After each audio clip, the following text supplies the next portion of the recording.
Hello and welcome to Jujutsu Kai Quest Wednesday. I'm Jim. I'm Sam. And You gotta put the Wednesday in there? Yeah, I want everyone to remember that the day that they're watching this probably is Wednesday. So we are your favorite Jujutsu Kaisen review podcast episode by episode. We are talking today about episode 15 of the anime. Yes. Kyoto Sister School Goodwill Event Team Battle, Part 1. Give me my phone back so you can stop reading the title off of there. So Sam. Yes. If I told you my ideal type of woman that agreed with you, do you think you also would have a mental break? You mean the whole entire delusion? Yeah, have an open delusion and reimagine your life. I mean the equivalent right now is having an anime reference Jennifer Lawrence, Helen Keller, and Sebastian Stan in one episode. In one episode would kind of mentally break me to have a delusion of a anime slice of life with just those three in high school together. I really like this one. Yes. Not only did it have some really awesome fight scenes. Yes. Had a hilarious that fucking gag where his response. Okay, we're just gonna fucking cut to the chase. They end up coming up with a plan. So our main characters are the tournament begins. Yeah, the first round starts in them just running towards each other. So yeah, the goal is to find the golden snitch. Yes. AKA kill a grade 2 curse. Yes. So as they're running, we know that TODO kind of already he broke off before they even started, essentially. Yeah, which I would assume is cheating, but they don't seem to. You can't control him. So yeah, panda bear, I get it. And then we learn. Wait, what? You said bear. I get a bear in this. And so we learn that their plan was. So we actually get 2 flashbacks. So I think we should address both of them now. So the one is about them realizing that TODO is going to just go right for them to be a distraction early on. Yeah, they basically said, "Oh yeah, he's definitely going to break away. We need someone to fight him to hold him off as long as they can, so we can go get the gold snitch and whatever other demons we find." And oh yeah, you're gonna do it. Which I really love this because from everyone's perspective, Yuji is basically a non-entity. Yes. He's basically just a body to throw at TODO for 5 minutes. He's a meat shield. Yeah. He's a stubborn meat shield. Because he hasn't proven himself yet. They don't know that he actually has, I think they know power. that he can literally die and come back to life for the most part. So they're probably just yeah, you can hold it as long as you can. That'd be great. And so, yeah, we get this scene where he, sees TODO coming and he goes right for the knee and then... Knee in the face. So TODO retaliates by punching him so hard, which actually, one thing I like too is there's a curse, they have this little spider curse that they tease, and the spider curse gets in the way of this punch, and so he hits the spider curse and then Yuji gets flown back 100 feet. He thought he lost an arm. Yeah, and he literally said, if that spider wasn't there, I would have been real fucked up. I'd probably be dead. Which was awesome. We love TODO. And then TODO does his catchphrase. He asks him, "What's your ideal woman?" And God, it's can you remember it without looking it up? It was a tall woman with a large ass. Exactly. And just like Jennifer Lawrence, you know. Wait, okay, actually, what is Jennifer Lawrence's height? Because God damn it, you're making my phone search history is so fucking. As an average-sized American male, I don't have an impression that Jennifer Lawrence is large. I want your prediction. She's definitely she's probably my height. She's probably 5'11", 5'10". Also, now I guess I just doxed my height to the fucking fans. Damn, does Wikipedia have her height? You have to go on WikiFeet. Is that a real thing? Unfortunately, it is. God damn it! I hate life. I know. Whatever. While Sam's looking that up, Jennifer Lawrence, known for her large height. Height in feet. Okay. Height in feet. 175 centimeters. 5'9". So she's as tall as I am. That's not tall at all. I mean, not to make fun. I'm average height. Thank you very much. Am I taller than you? I guess I am taller than you. I'm 5'9". Doesn't matter. Whatever. This is unimportant. It doesn't matter. But so as an American, because people to go to Jokakaka and just be like, "You're not 5'9". You're not Sam. You're not Jim." Jokakaka. Yeah. But yeah, I just think it's hilarious. I would love to know what the heights of, because this is no secret or strange thing, but generally, like, the heights of people in Japan are quite shorter compared to Americans. So, which is why he loved the idol, because she was a tall idol. I'm really curious as to what her. I bet he's probably. Like I'm not googling that. 5'8". I'm not going on her character's wiki to see what her height is. Damn, I bet it fucking exists though. Probably. So, but we have this hilarious fucking scene where Todo has a mental break. Well, before that, though, he stomps his face into a crater in the tree. That's brutal as hell. Yuji's, like, dying in this scene. like, the fact that he gets up after this is, like, shocking, and then proceeds to be fine when he answers the question to him. Well, kind of. So... He may be brain damaged. Yeah, which I do love. He has a line where he's like, "Hey, please don't hit me in the head. You're gonna make me dumber than I already am." Which I do like. I like when the series shows negative traits on Yuji. You mean his being stupid as hell? Yeah, him having a thick skull. An incredibly thick skull. That's either like by default or just by having Sukuna in him can also be helpful, because he still has Sukuna's eyes there, so it could just be a reinforcement of your bones. I love the idea that Sukuna's like lowering his IQ, like he's like putting like a dampener on his IQ. When he breaks his limiter, when he unlocks his 100% of his brain, he will win. When he has that limitless pill. Yes. So hilarious. Oh god, what was that movie with Scarlett Johansson? Wanted? Weapons of Fate? No, that's Angelina Jolie movie. The movie where she has Lucy. Scarlett Johansson. I fucking love Lucy. Yeah, yes, that's Scarlett. You said Angelina Jolie. Angelina Jolie. Fuck. Scarlett Johansson, where she becomes. Yeah. I love Lucy. It's the silliest. It's the stupidest dumb movie I've ever seen. Good. So then he asks him what his dream woman is. He gets the right answer, and he goes into it goes in the widescreen, which caught me off guard. It becomes like a sentimental anime, like slice of life. Yeah, like it's like a coming of age story of these two friends. I'm gonna ask out my love of my life. What's her Sakura, whatever her name is, Sakura-kun. I'm holding the T. Whatever. It's the idol girl. Yes. And the one thing I love like the details. So not only do we have like almost an art style change. Takada-chan. So we have a uniform. They like redesign their uniforms to make them like more like an actual high school uniform, which I love. I love this stupid detail. Like they commit to this joke so hard, it makes it so funny to me. I love it. I really love it. He gets rejected, and I'll take you out for ramen, and you see a whole pat in his back and everything. Just the commitment to this joke is so good, and it's really funny because last episode I was just shitting on the humor of the show, how I'm it's really inconsistent, and then this is by far the funniest, hardest I've laughed at the show. And really good place too. In the middle of the scene where Yuji was bleeding from his brain, having this really funny cutaway. It was really good. And then he basically announces that they're best friends now. And then it's also it's almost like a payoff to the payoff of the joke. So having it cut back to reality and having Todo looking up the sky with tears streaming from his snot and snot caking his face. Hilarious. Also, just the fact that it's just don't talk what are you talking about this idol bullshit? Just I don't care about idol bullshit. Why do you know she's an idol then? I really did love that little detail. Because I too said that to the screen. I was like, how does he know that she's an idol? And then they called it.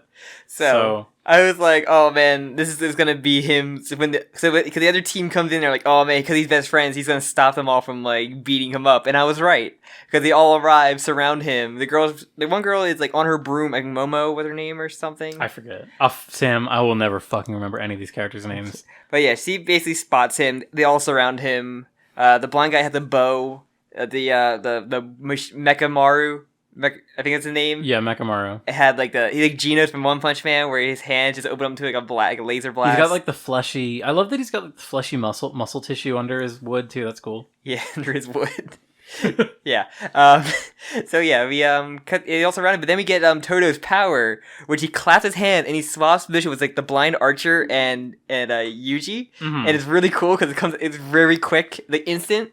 It is, yeah. It's instant, and it really this is just a power from Hunter x Hunter. Yeah, we were talking about it. It's perfect because he's a close range fighter, so he can just swap someone else with him. If he's fighting two at once, he can swap the guy closer to him, to suplex him or punch him or something. Even to take a hit, because that's what happens in Hunter x Hunter. In the volleyball or dodgeball fight, I always think it's volleyball. It's not volleyball. In the dodgeball fight, one of the Nen users has a thing where he can he has like 2 gorillas that he summons. Yes. And he can swap with one, and then with the other one he can swap somebody else. Yeah. And the way he uses it in that arc is he uses it to like take a hit for himself. So I could see Todo just easily doing the same thing. Yeah, but also Yuji avoids like a bullet from Mai, and he avoids the girl's sword, like the shadow sword, the basic domain or something like that. Okay, so this is another thing, and I literally screamed at the TV when it happened. So the one thing that we know about domains is that when you enter someone's domain, hits are guaranteed. But it was like a simple domain. It's a simple domain. So what does this mean? I think she's just breaking into learning about domains, and like, because like at one point when she cuts away to fighting Maki, she goes like, "You haven't shown, or like I haven't shown like my team or anybody from my school my actual power, because I don't want to." And yeah, she even said like, I broke away from the group so that I could do this. And her domain didn't, like, when she used the ability, it didn't think anybody else noticed it. It was like a shadow. I think she said like shadow domain or something shadow related. Simple domain. But she said something about shadow, and it seemed like something that was just like in like darkness with the light around her. So yeah, it seemed to form like a little like mini circle around her. I guess like a. I was like, oh, she's domain. gonna go Shikamaru with the shadow shit, but I didn't like get a good idea what she used. I am just like confounded that like the one rule that we've learned about domains is like hits are guaranteed, and then she misses in her fucking domain. I think she just, that's why she was like there like with like the principal at that one point, was because like she has this like close range. First student with like access to domain, or like, is she a student or breaking into, I'm pretty sure she is, because she's literally in there. But like I was maybe I'm just a stupid. I was under the impression that she was like, no, she's a student. I'm pretty sure, but I feel like she's been trained with the principal because she's been like starting to learn the basics of domain, and that's why she had to like let her classmates know about her, and why she doesn't wear the school uniform and wears a suit. But that's. But no, that's weird though. That's weird that Gojo would be like interested in her then, because if she's, I refuse to believe she's a student. I refuse. She is. They literally say she's a second year in the last episode when he did all the character intros. Fuck. I believe you, but I don't want to believe you. It's bullshit, but I believe it. I'm gonna look it up. Avoid spoilers. Good luck with that. I'm gonna see. Oh, Miwa dies. What? I know. So yeah. So basically, Todo threatens them all and says, "Fuck off. He's mine." All right. I'm gonna close my eyes when I type in her name, because every time you type in a character's name here, on Google, I have a link. Okay. Every time you type in a character's name on Google, the first word after it is death, and it fucking pisses me off every time. She's 5'4". She's grade 3. Okay. Second year at Kyoto. What the fuck? It's so creepy that Gojo's into her. Then I hate this. How did we get Gojo's age? Well, he's not a fucking student. I know, but there's a power imbalance. We don't like that. We don't like when teachers date students, Sam. Gojo is 28 years old. Oh my god. Gojo, I'm almost as old as Gojo. We are actually Gojo. It's so weird to think that, oh my god, I hate myself. And she's 17. Oh no. You know, just anime things. Oh, you're breaking this for me. I really enjoyed this initially. So he basically threatens everybody. Alright, so she is a student, yeah. You're right. Yeah, so Todo basically threatens them all to leave, because he's like, I don't take orders from, I told you guys, you guys interfere, you're dead. Yeah, he literally is like, this is a one-on-one fight. Me and my best friend are fighting. Don't fucking mess with me and my best friend. I will not hold back on my best friend. Don't worry. It would go against our friendship to not go anything over. And I have to say, I'm really liking this like, creation of this friendship. Like, I love this gimmick of, like, Todo is, like, a one-sided friendship? Yeah, it's basically a one-way relationship. It's so with good. This, and he's, like, also... We get the idea later on in the episode that he's trying to help him. Yes. And he's trying to make him better at fighting, which I really enjoy that too. He's like the most competition he's had. Yeah. So it also it cuts away to Momo getting zapped out of the sky by Megumi's like bird. Yeah. Electric bird. His and big then bird face. Yeah. And then what's it called? And then Panda and Nobora. Nobora. The Hammer Girl. Yes. We'll get Hamiria. it. Yeah, and then they like mock her because she's like stuck in a tree, and they're like, we're gonna get you, kind of, because Panda shakes the tree, I believe. Panda? That plane coming in, I hope so. Wait, does Panda shake the tree? The tree like moves. I thought that. Wait, no. Because the tree's like shifting. No, Megami made like a shadow beaver.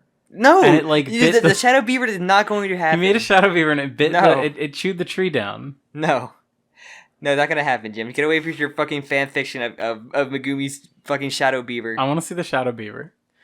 Okay. And then they do the funny joke scene, which I didn't think was very funny, where they're like, "Hey, Momo girl, get out of that tree!" And her Hammer Girl and Panda Boy are like in sync. I didn't like that joke. Noritoshi, the blind guy, is fighting Megumi, who has like tonfas now. I don't remember him having tonfas. I'm trying to remember. I remember he had a weapon in the prison arc when they went to the prison school. I thought he just had like a knife or a sword or something. Yeah, but it wasn't the Tonpas. I remember it being like a different. It was probably one of Maki's weapons that she just had. They probably got lost along the way. Probably. I love the idea that Maki's just a repository for all the weapons. I love it. It's really She's great. And then, basically, I think that's like everybody kind of clashes with someone. There's one other thing that we need to address. Well, I guess we don't need to address anything. But so we have that scene where Miwa and Maki are like one-on-one, and this is where Miwa explains something really important to the universe. Yes, is a jujutsu like sorcerer cannot become like a special grade. Grade 1 without. It seems like we had teased a little bit of that when we cut to. What's it called? In the sewers, where he's like, "Oh yeah, take care of this for me, and I'll recommend you." Yeah, or I might recommend you. So that scene that I was very angry at a few weeks ago. I thought it was the important character, but so maybe it's not. It was just, I guess, to like bring up the idea that basically how it works is like you need. It seems like you need 4 recommendations. That's the way that there was a diagram on screen, and the one gimmick or the one thing here is that you cannot be recommended by your teacher. Sensei. So like you need to impress 4 other people. So basically Miwa's whole thing is like, I need to impress many people so that I can become a jujutsu level grade 1. Sure. Finger 10. Yeah, so 10 finger. So I can eventually just fuck Gojo, I guess. That's her entire plan. Too much of an age gap, I hate it. So yeah, then we cut back to the very well animated fight of It's really fucking me up that Gojo is like a year older than me. It's really fucking me up. Yes, he's so overpowered, and he's like, and I'm so weak. When will I get my infinity power, Sam?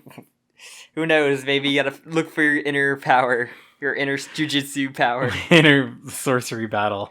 So yeah, then we basically get the really well animated fight. He does like the fist, his epic punch on his head, and he's like, "Oh, it's a pretty good power. It does over time, but you're not. It's not good enough." So yeah, okay. Was it Nanami that like brought up the DOT? Yeah, the DOT attack. So he gives it a name, and this Yuji specifically gives it a name. It's called like delayed fist or something. Divergent fist. Divergent fist. Thank you.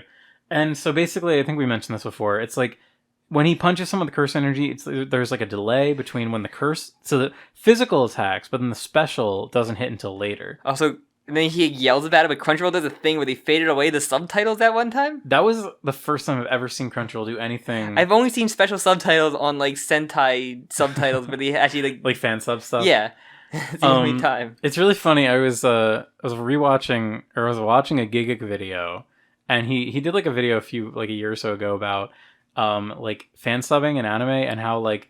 He showed like some examples. Fuck you, Sasuke, you fucking asshole. Yeah, but he was showing some examples of like the heights of insanity that it reached in like the OPs, because the OPs, what they would do is they would put the words all over the screen, and there's a part I can't remember what anime it was. When they bounce up from the top of the screen to the bottom of the screen to the subtitles were like inserted into the scene, so they were like on the swords of characters fighting and like completely unreadable, and that was just like I've never seen Crunchyroll do that before. Crunchyroll always is just very like utilitarian with their subs. Like they just do what's like the bare minimum. Yeah. Like sometimes they don't even translate them properly, but I mean, better than most places with their sub, like HBO Max subs are like those like at least visually the Crunchyroll subs do look good. Yeah. Crunchyroll give us a sponsorship. So that's basically the end of the episode, and we have the gag was asking what type of person you're interested in to the various characters in the show. And the most like interesting one was of course the Gojo like referencing that he likes the girl with the bangs. Gojo referencing that he likes the underage girl. Yes, or he could be Momo who likes Sebastian Stan. Very much enjoyed the fucking Sebastian Stan reference. It just feels like. I feel like in America, Sebastian Stan isn't even that regarded as like it's always the Chris's. When people talk about the hot like actors, it's Chris's. He's only popular like right now because Falcon and Winter Soldier just finished airing. Yeah, other than that, he's been like a C-lister, and I guess not C, but like a B-lister in like all the Marvel movies. Like, yeah, it's hilarious to me that like the writer of this, whoever, maybe this wasn't in the manga, but like the writer of this was like, you know what, Sebastian, and there was also a little anime Sebastian Stan Instagram that she was looking at. Very funny. Very, very funny. I would love a full res version of that anime Sebastian Stan. I mean, she was drooling at the mouth too. That's like, it's, hey man, maybe Japan, it's some weird thing where Japan just loves like a particular actor, It's like those transplants that go over to Japan and they like succeed. God, like being the white guy. God, who's the guy, the gay porn actor that became a huge celebrity in Japan? He passed away from like the motorcycle accident. That's in like all those remix videos. Yeah, I forget his real name. What do they call him? Gachi or yeah, Gachi. I forget his real name. Fuck. Damn, so sad. Leather Cloud's 2 blocks down, like that guy. Yeah. Like, damn, it's gonna bug me. I need to look up his name. Yeah, like him. All right, he literally went. Yeah, now you get the earphone. I'm gonna type in Japanese American gay porn actor. No. But yeah, like literally, he became like a huge celebrity in Japan. Like, it's just maybe it's this weird thing where like the celebrity in Japan. Like, I wonder there could be a list of like what American celebrities are most popular in Japan. Like, that's so interesting because like, Billy Harrington. Okay, Billy, rest in peace. Rest in power. Guess what year he was born in? 1990. 1969. Really? Hilariously, yeah. Wow. Very sad. I remember. Anarchy. He would go by Anarchy. That's it. I knew it began with an A. Yeah. Yeah. Billy Harrington. Rest in power, dude. He swore he was natty. Okay, as for 2015 American actors who are shockingly huge in Japan. Oh, but what I wanted to say was like it's really funny that it's like Sebastian Stan. I wonder, like, I guess the Marvel movies are probably popular. They probably get all the Marvel movies in Japan. Maybe because they're all like the big.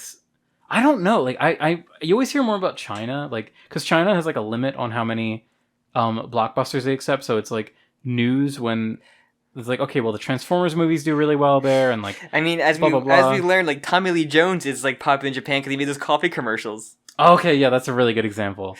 Like, I'm trying to think. Any of those weird commercials where they have like American actors in there.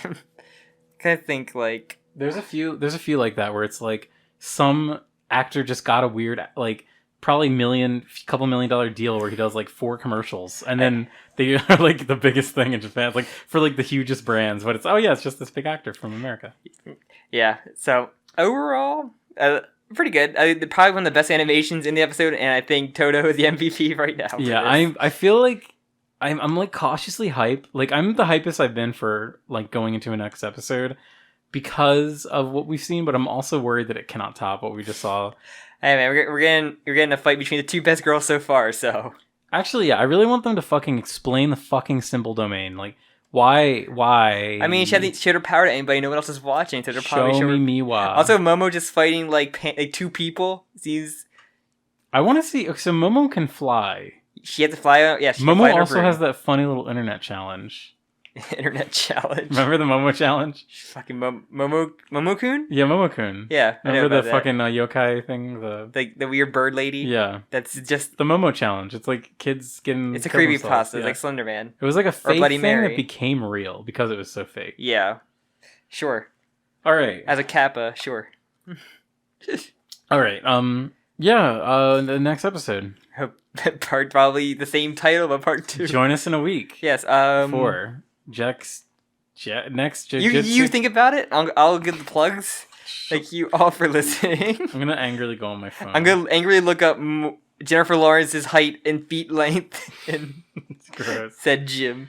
Gross. And then like, comment, subscribe. Tell us, what is your ideal man, woman, or whoever? I think we did that already. Do it again. And who would be your best friend because of it? Yes, please follow the podcast on Twitter or Me and Jim separately, and you can, of course, join the Discord, talk about current Jujutsu Kaisen that we're not even close to being on. Well, the manga, because the anime's ended. Yes. They actually called me and they said they canceled it. It's done. No more. They said there's not enough funny jokes. They said Nobora, that's her name, probably, I don't know. You keep messing her name up. Please stop messing her name up. Or you don't get paid to say the names right. Crunchyroll, please sponsor us, please, and I won't. I promise I'll learn all the characters' names. Until we get sponsorship, we will mispronounce the name. This is a threat. It's a threat to you, This is a threat to the brand of JJK. Yes. And I think that's everything. I did want to just let you know, as of 2018, there were over 100,000 Gachimachi Billy Harrington meme videos uploaded to YouTube. Oh my god. I mean, the best, any of the Mountain Dew ones are my favorite ones. They're so very good. They're very good. All the right. Bubble Bobble one, that's what. You should make the outro be one of those videos. I certainly will not. How dare you. Come on. All right. Thank you so much. And tune in next Wednesday for Jujutsu Kai Wednesday Kai Quest. You can't, it doesn't have a good thing to get Wednesday in there, Jim. Come on. I can't do it. Okay, It's bye. It's why you're not charging mains. Bye. Bye. You can hit the end thing now, Jim. Goodbye.